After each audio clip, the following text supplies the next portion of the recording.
Oh, hi. Welcome to the weekly service for Between the Worlds Church. Between the Worlds Wiccan Christian Church is intentionally radically inclusive, and we welcome all persons of any race, color, age, ancestry, sexual or relationship orientation, body size, gender, religion, or any other difference. We respect each other and remember that all of our beliefs are equally valid in the eyes of Spirit. We love all the deities that are represented in our virtual congregation, and we include Jesus in our spiritual practice, however he may come to us. I'm Reverend Gina Pond, and I welcome you to our service. Um, this week's service is our monthly Eucharistic service. So do have a cup or a cookie on hand, or whatever little tasty tidbit you would like to have. So for that, if you'd like to follow along. Um, next week, next week's service will be the start of Lent. So I will be talking a bit about that and next week. And yeah, so that's about it. I don't think there's any other announcements. So let us call in the elements. Spirits of the east, of air, may we always gain new knowledge and the resources to recognize our truth. Spirits of the south, of fire, may we always call on our passion to drive us and to do the work that Spirit has called us to do. Spirits of the west, of water, may we always remember to acknowledge the feelings of others and find our compassion. Spirits of the north, of earth, may we always remember that no matter who we are part of the earth, and that we are made from the earth and will go back to the earth. And spirits of the center, the community which we are, may we always hold each other up through the bad and the good in any way we are called and able to serve. So today I'd like to call in Hecate, because we're going to be speaking primarily to the pagan community today in my sermon. And yeah, she kind of likes to get the truth out there in that kind of like slap you in the face kind of way. So I'd call in Hecate to be with us today. All right. If you'd like prayers said for you, or if you have permission from another to have prayers said for them, you can post them in the chat, either on Facebook or on YouTube. And today I'm praying for the United Methodist Church LGBTQA members who are dealing yet again with a vote and debate on their very lives and their spiritual lives within their church. And I pray that some good will come out of it, but I also pray that they find some way to, I don't know, maybe maybe split, I don't know. But I'm praying for them, and I hope that they'll get through this conference and figure out some way forward. Who else am I praying for this week? Who I've been praying for? Everybody and everybody who went to PantheaCon last weekend and who I hope are getting over their con drop and not too much con crud. And Ray says that they are praying that truth be spoken in congressional testimony, and that your alchemical and that their alchemical essay resonates truly too. Yes. And oh yeah, definitely the congressional testimony. I'm right with you there. Oh man. And I hope your essay does awesome. So what else am I praying for this week? There's kind of like so many things that it's hard to do. So maybe we'll just move to the moment of silence, and that way we can pray for the things that we don't know we need to pray about.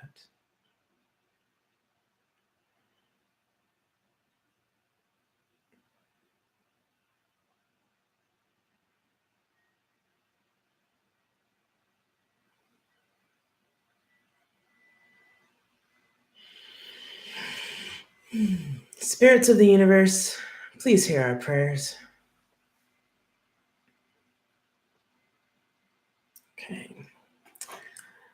So, yeah. So, so last week I talked a lot about how Christianity needs to change, and this week it's the pagans' turn. And this actually comes from a lot of things. So, anyway, let me just get on with it. So, there's a pagan chant that's pretty ubiquitous in a lot of especially the witchcraft side of paganism in the community that I no longer use because it was written by Z Budapest, who is a notable transphobe. However, I'm going to read it to you because it's kind of the reading and the crux of today's sermon. We all come from the goddess, and to her we shall return, like a drop of rain flowing to the ocean. There are many more verses to it, and many pagan groups still sing it without knowing that it was penned by Z Budapest.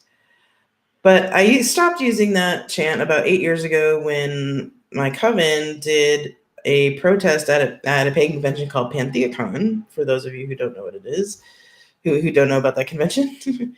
It's in San Jose, and it's probably one of the biggest indoor pagan conventions in the country, in the US, I believe, or in the world even. I don't remember. But anyway, we were protesting about gender and transgender issues. And if you go to st4r.org, which is our coven's website, there's a whole bunch of information and even a book you can download about it. I'm not going to go into too much detail here.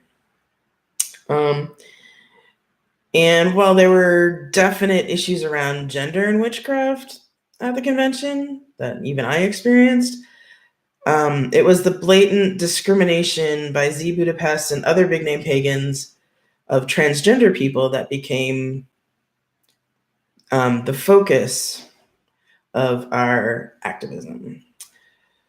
So in the years after we did our protest, there are many great organizers within the convention staff that were really working hard to make the convention safer for transgender and gender variant persons. But these organizers really had to fight the owner of the convention and her apologism for those like Z Budapest who are trans exclusionary, radical, and feminist, or what is called a TERF. And TERFs are generally, for the most part, cisgendered women who hold virulent anti-trans women theologies, and there's a whole tradition of witchcraft that's based around these beliefs. And many of the nastier TERFs also like to dox trans people, out trans people, and generally harass transgender women.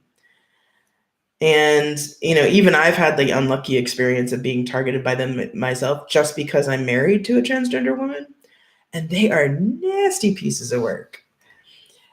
But what really gets me is that these women will say we all come from the goddess in their rituals, and yet really mean all cisgendered women come from the goddess.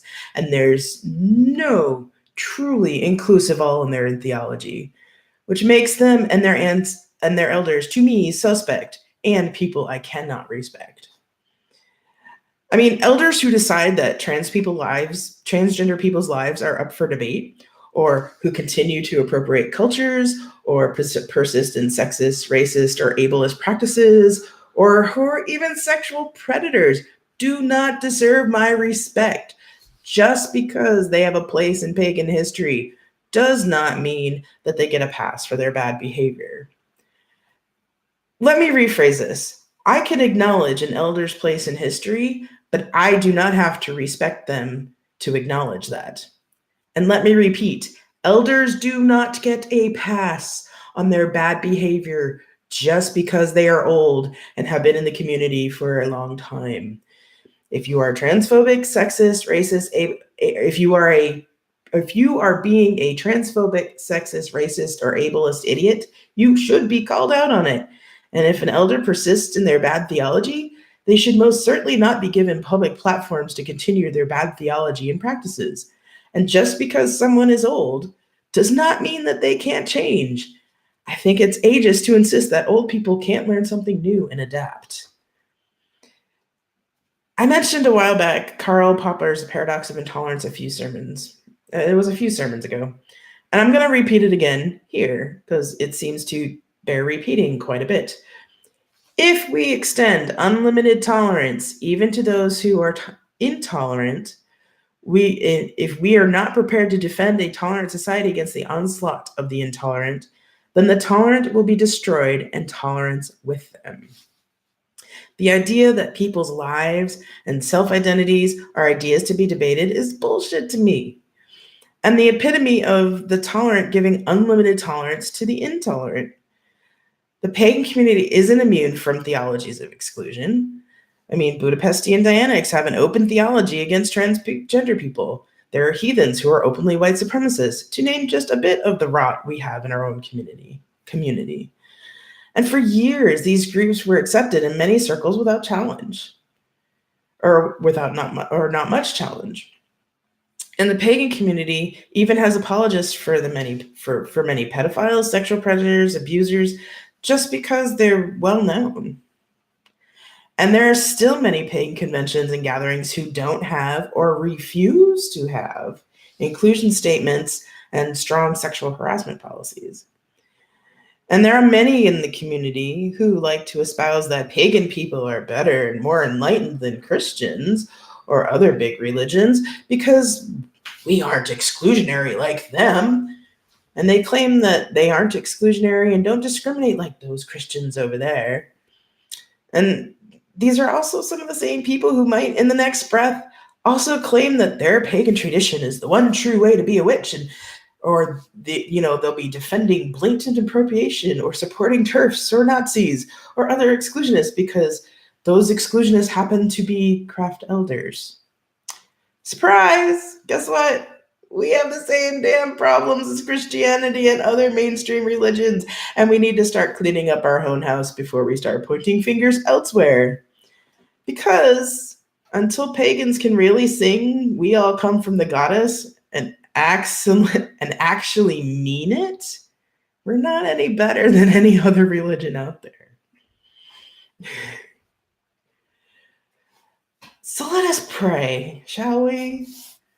Spirits of the universe, may the pagan community come to realize that the lives of those who are different are not up for debate, but should be treasured and respected above those who profess theologies of exclusion. May the elders who preach these theologies remember that when people challenge them, it's not harassment, but a mirror to show them their own shadow. May they learn better and do better. Amen, and blessed be. So mote it be. Right. Amen. So, that being said, let us eat and drink together. So take your bread in one hand and your drink in the other, and repeat after me.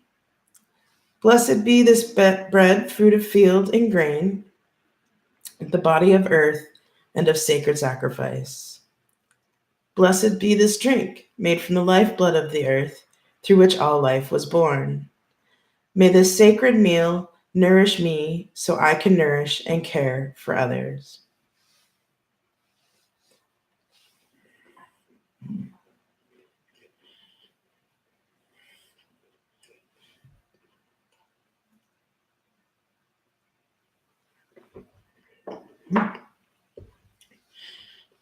Oh, that's a tasty cookie. The Swiss have awesome cookies. Just so you know.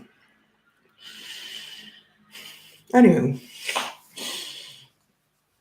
thank you to Hecate for being here and showing us truth. And thank you to the spirits of earth, water, fire, and air. And thank you to all of you who joined me today. May you go in peace and blessed be, and have a great week. All right. You're welcome, Ray. See everybody later.